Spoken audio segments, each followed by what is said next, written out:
utopia since you can't really attain a perfect place. And so according to Oxford Dictionary, it says an imagined place or state in which everything is unpleasant or bad, typically a totalitarian or environmentally degraded one. And I don't know, I guess some simple examples nowadays, like you can find them in fictional books, like The Hunger Games or Divergent, these movies that just came out. And so we just have some pictures right there. So our first example of a dystopia is Jonestown, which is People's Temple. So the group's name is People's Temple, but Jonestown is the place where the actual mass suicide happened. So we'll get into that. So how did they start? Okay, how did it start? So their founder is Jim Jones, and in the mid-1950s, People's Town was established in Indianapolis, Indiana. During that time in that area, it was extremely racist. There was no equality for race, for colored people, and he was known for having an interracial egalitarian church. So he probably, his members right there, it's 70 to 80% black members, and then he had a few white members as well who agreed with this, I guess, racial kind of environment, and then he had a few families as well with him. So that's where it started. And so who is this founder of ours?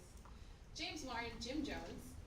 A little background. So during his childhood, just according to the interviews and the documentary that I did watch, some people said that he was very secluded when he was a child. He wanted to get the children to obey him. You know, he wanted power. He was very interested with the topic of death, and so you know, he would like grab animals and like kill them and stuff, and make like burials for them. And so it was kind of creepy. He was a very charismatic leader as he was, you know, leading this group or supposed church. He had a belief in socialism, and it was kind of like a Soviet communistic ideology, according to some of the articles that I've read. And then later on, while he was leading the group, he had increasing, I guess, emotions of paranoia. I guess starting from childhood, when you know he was isolated and whatnot, and kids would not, you know, come towards him. And in the background, he had sexual relationships in the church, and so later you'll see like the good things that People's Temple showed. And he had a rainbow family, so he adopted various children from different races because yes, he was embracing that whole, you know, interracial kind of thing, and he called his Temple's people a rainbow family as well. So what did they do? So they came from this whole racial equality and socialistic ideas.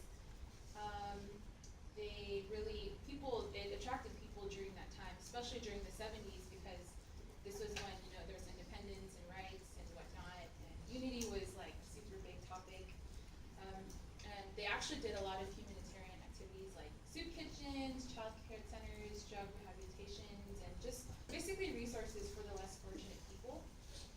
Jones was heavily involved with the politics as well, and some say that this was himself of protecting the organization just by having political powers and just having those connections and whatnot.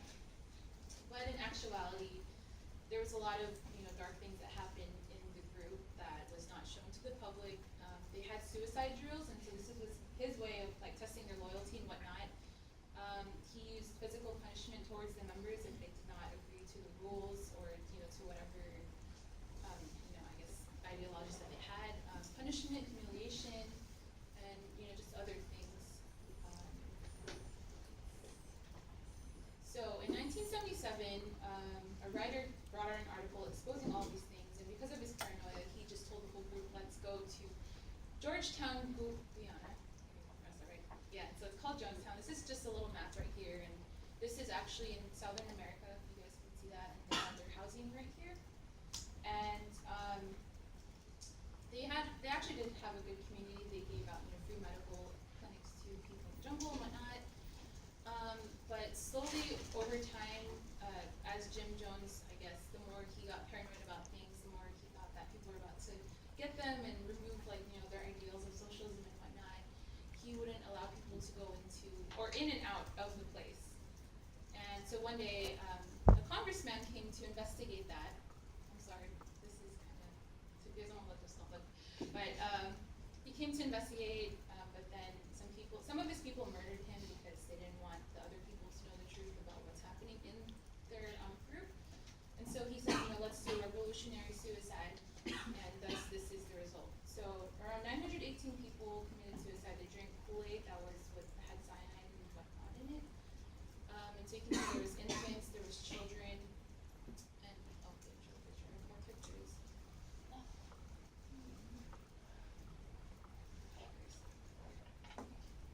Yeah, and you can see right there that they detained their passports in order for them not to leave the country. Yeah, but ultimately, it led to this kind of conclusion. And we'll go to the next. So what happened in Jonestown is really shocking and deeply disturbing for most of us, but we kind of try to rationalize it and we try to push it away from ourselves, especially because it happened thousands of miles away. But unfortunately, that isn't the only situation in which mass suicide has occurred, and one of the ones that has occurred very close to home for us actually happened in Rancho Santa Fe. In 1997, on March 26, police found 39 members of the group Heaven's Gate that had committed mass suicide, and this is only 15 miles north from us on the I-5, so we can all really relate to this instance. So Heaven's Gate is an American UFO religious millenarian group that's based in San Diego, and it has two founders. All right, there we go. So this is Marshall Applewhite and Bonnie Nettles. Marshall Applewhite was actually a music teacher at the Alabama University, and later in the University of St. Thomas. He was asked to resign because there's some allegations about him having sexual relations with some of his male students. After he resigned, he went into a deep depression. He got hospitalized because of some minor heart attack. And then that is where he met Bonnie Nettles, who was his nurse. So they started talking about their experiences and their belief systems. Together they discussed mysticism at length and concluded that there are divine messengers or angels sent from extraterrestrial beings. They later called themselves Doan P, Doan T, and also the Two, which is from the Book of Revelation. After trying to run an inspirational bookstore for a while, it didn't really conclude very well. They started going around the country and trying to get followers to come with them. Applewhite was actually arrested in August of 1974 because he stole a rental car. They had rented beforehand. And then he said that he was authorized to keep the car by divine intervention. And so they incarcerated him for 6 months, during which time he kind of thought about, he basically thought of his ideas a little bit more, and he moved away from this Christian indocracy and more into evolution, extraterrestrials, and all that stuff.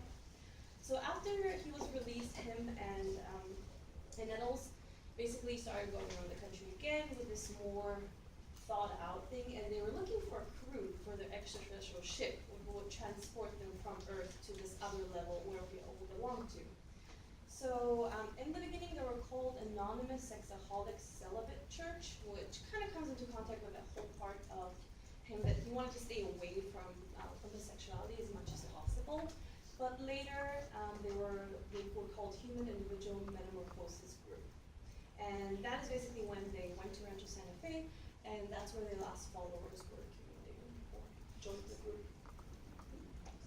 Okay.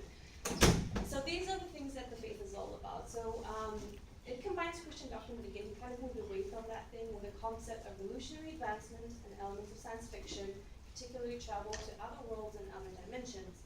This is an excerpt that I will read you from their website, which is still up, so you could go visit it if you're interested. It says, the Earth's present civilization is about to be recycled in order that the planet might be refurbished. The human kingdom was designed as a stepping stone between the animal kingdom and the evolutionary kingdom level above human. It is only the soul that can progress to that level. If you study the material, you'll hopefully understand our joy and what our purpose here on Earth has been, and you may even find your boarding pass to leave with us during this brief window. Group members had to give away all their material possessions, and they lived a highly ascetic life, and they didn't have any human indulgences. 8 of the male members actually asked to castrate themselves voluntarily, and they did so. They went to Mexico. Women were asked to cut their hair and to wear man clothing, so that basically no gender was involved in the whole thing. So on March 19th, or between March 19th and March 20th, Marshall Applewhite actually taped himself talking about the mass suicide, and he asserted it was the only way to evacuate Earth. Now the reason why he said that is because actually Nettles died, which didn't go with the whole doctrine at all. If she's an extraterrestrial whole being, then how did this come to happen? So he imported that into the doctrine, said that death is the only way to escape the human body and return to extraterrestrial life. And at the same time, there was a comet Hale-Bopp that only circles the Earth once every 2,000 years. So they decided that there was a UFO spaceship going with the comet that has come to take them away.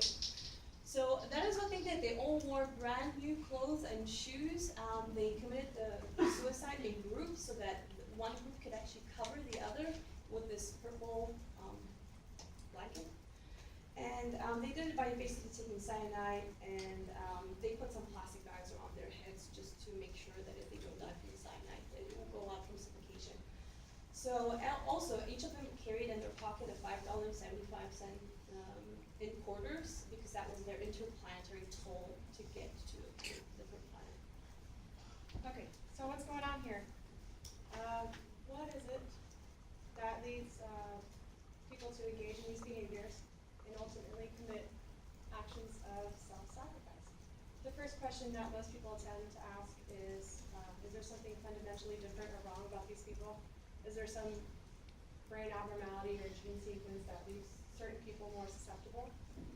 Well, many psychologists today would actually say no. They would argue that in looking for answers in this way, we're actually making what is known as a fundamental attribution error. We are essentially putting more emphasis on someone's internal dispositional characteristics as a cause for their behavior in relation to situational factors. So with this idea, along with topics discussed in this class, we can begin to look for better evidence to understand why and how this is going.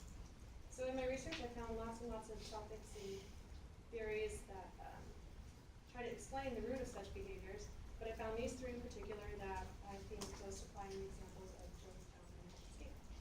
So the first is called indoctrination. This is that individuals are taught to fully accept the ideas, opinions, and beliefs of a group. They believe that what they are engaging in has a just cause, it has moral backing, and is valuable. And as you can tell with our examples, cult leaders are very, very good at psychological manipulation. That not only guides people to adopt these ideas, but also leads them to believe that there's no other alternative. So Gabby even quoted Applewhite saying that that was the only way to evacuate Earth. Okay, the second idea behind what causes people to behave this way is called personal commitment. This is when people are forced to make an open, public, personal commitment or dedication to something. Then this becomes something that they're much more likely to stand behind. People don't like to view themselves as being wrong, so if you think about it, if a person makes a huge proclamation like we saw in Jonestown, where people were picking up their whole lives and moving their entire families to follow this one guy's ideas, this one guy's values and beliefs, to then have to go back and admit that you're wrong about something like that would leave people very vulnerable to harsh judgments from others. And this, as we all know, can serve as a huge form of punishment. So we tend to avoid such situations as much as possible. Third and lastly is called group commitment. This is when people become a part of a group. The group gives us constant feedback of our attitudes and behaviors. People get a lot of informal reinforcement and punishment for desirable and undesirable behaviors.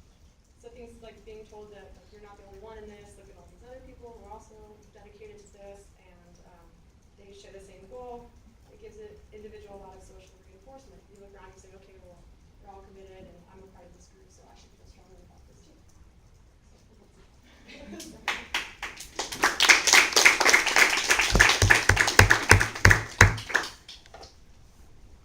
Pretty grin, I'm sorry. You make it sound from the science of it, that you wonder why more groups like this form. I was wondering if the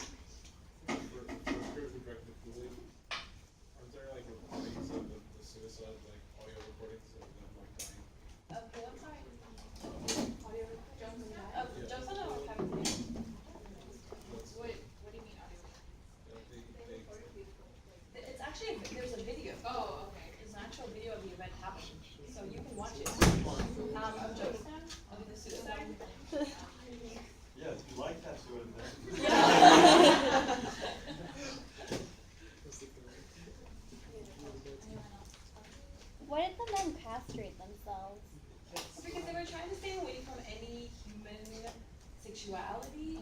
It kind of started with Applewhite being very, very distant from his own sexuality. He didn't want to admit that he might have any, he might be homosexual, and he didn't want to talk about it or embrace it. So he decided that in his group, sexes won't exist. And because they're all angels sent from heaven, then there's no male or female angels, they're all alike. So, and you know the biology of people, I mean, you'll always be attracted to the opposite sex, the same sex, whatever it is, right? So in castrating them, he just made it much easier for them to stay away from